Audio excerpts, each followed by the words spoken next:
That night, when the moon was full, the drums called us. Everyone in the village knew what it meant. The beast had returned. Since I was a child, I heard the stories. Every full moon, hunters went out to track the creature that circled our farms, leaving strange prints and stealing goats. Some said it walked like a man but howled like a hyena. Others swore it had no face. The stories were always told in low voices around the fire. The elders never gave details, but the fear in their eyes told me enough. Mothers pulled their children inside when the drums began, and fathers made sure the doors were locked. The beast was not to be spoken of in daylight. This year, the elders did something different. They chose the youngest hunters to lead the hunt. I was one of them. When my name was called, my chest went cold. I tried to keep my face calm, but my hands trembled. I saw my mother looking at me from the crowd. She didn't smile. She didn't even move. Her eyes were full of worry. We were given spears and told to follow the tracks until we found the source. The older hunters would watch from the shadows, but we were not to depend on them. This was our test. We set out as the moon rose higher. The light was so bright it painted the earth silver, yet the darkness between the trees felt thicker than usual. The air smelled strange, like wet earth and smoke. At first, it felt like any other hunt. We moved in a line, torches lighting the path.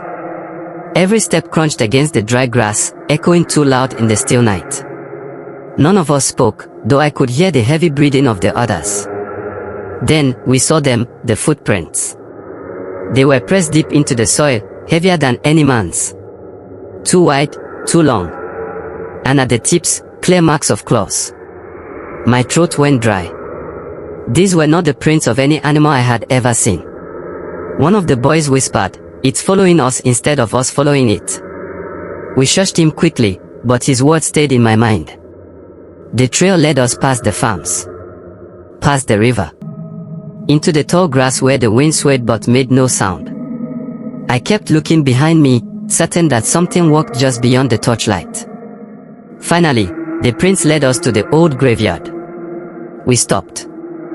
The air there was heavy, pressing against my chest. The trees around the grave stood like guards, tall and unmoving. The night was too quiet. No crickets. No owls. Not even the rustle of leaves. I could hear my own heartbeat. One of us whispered, "Maybe it's waiting." His voice shook. None of us answered. Then, a snap. A branch broke. My torch flickered. We all spun toward the sound. Something moved between the graves. A dark shape, low to the ground, then tall, then gone again. Too fast for a man. Too strange for a beast. We raised our spears, our arms shaking. I prayed silently that it was only a shadow. But then, the moonlight caught it. And we froze. It wasn't a beast. It was a man. An elder from our own village. But his body was twisted. His back bent like he carried a heavy burden. His arms too long, his fingers ending in claws. His eyes glowed faintly, like dying embers. And when he snarled, his face stretched, for a moment, into the shape of a hyena. Fear rooted me to the ground. My legs would not obey me. My spear felt useless in my hand. I wanted to scream, but the sound caught in my throat. The thing, dragged its claws across the stones, sparks flying. The sound was sharp, tearing into my ears. Then it opened its mouth, and the howl that came out was not human. It was the sound of hunger. The sound of rage. The sound of something older than the village itself. Just as it stepped forward, ready to pounce, figures moved from the shadows. The older hunters. They had been following us after all.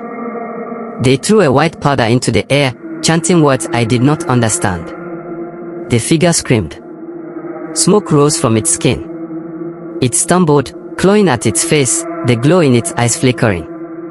I will never forget that scream. It was not of pain, it was of something being forced back, something that wanted to stay. And then, in a flash, it was gone. vanished into the night, leaving only silence and the smell of ash. The older hunters grabbed us and pulled us away. They said nothing, their faces pale. We stumbled back into the village, still shaking. The elders gathered us and warned, "You will never speak of this again. Not to your families. Not to each other. The midnight hunt is not your burden to carry." But I know what I saw. The beast was never a beast. It was one of our own. And every full moon, when the drums begin to beat, I hear the howling outside the village. And I know, the midnight hunt is not over.